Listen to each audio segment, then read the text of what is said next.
Welcome to WagerTalk TV. I'm Kelly Stewart, and we're talking college football preseason top 25 preview. We're on to number 13, Penn State.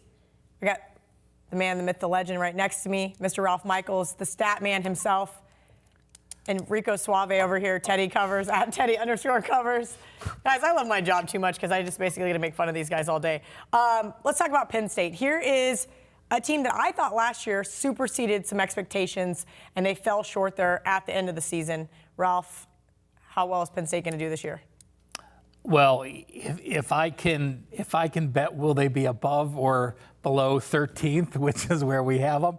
I would bet every penny I have that they're not going to be anywhere near in the top 25. Yeah, okay. Yeah. So, again, the expectations are 8.5. So the 13 number came from some poll that was earlier, not even near the place. I mean, they're the fourth best team in the division.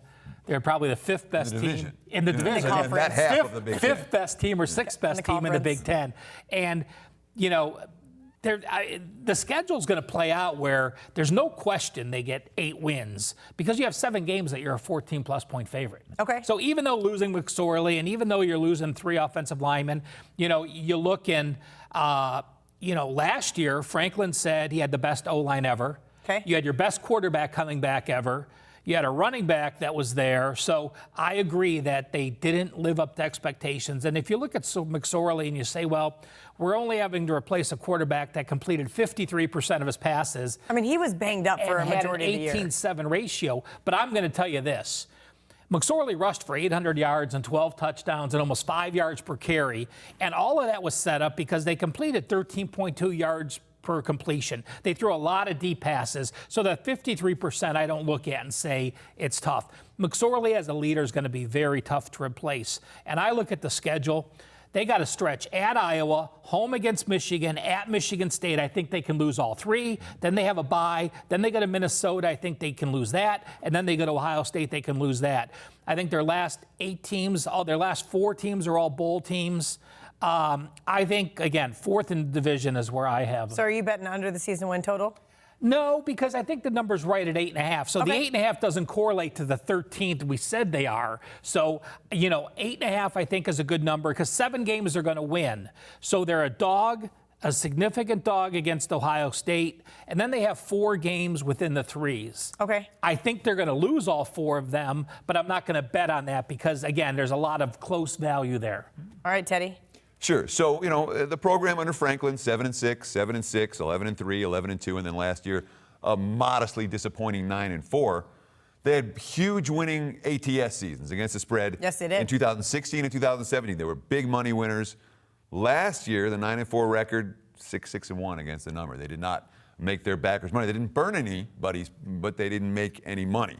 Now, you lose McSorley, you have a new quarterback. You lose five underclassmen of the draft. You have 11 players transfer out, and then all your seniors go. That's a lot to lose. You talk about a freshman at left tackle with a young quarterback. You talk about a defense that led the nation with 3.8 sacks per game last year.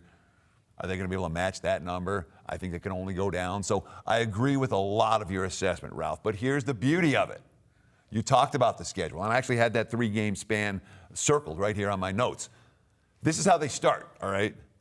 Idaho, Buffalo, Pitt, bye, Maryland, Purdue. They should be 5-0. They might crush some of those teams. Yeah. So right out of the gate. And then in October, gauntlet. at Iowa, Michigan, at Michigan State before the bye. I have those 3 games circled as bet against again, and bet against a third time. That's the time to make money, I think, betting against Penn State. All right, Ralph, I'll let you finish with some TNA.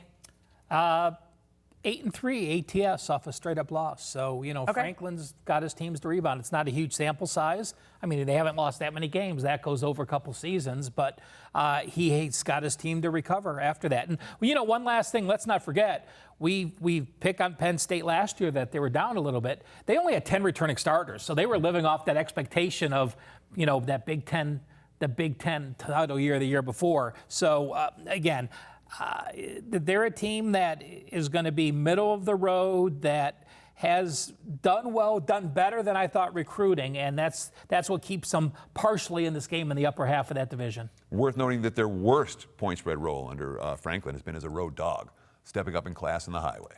All right, WagerTalk Text Club. It's 100% free. Just text WagerTalk to 33222 to get a $10 coupon for signing up, plus some free picks and other special offers.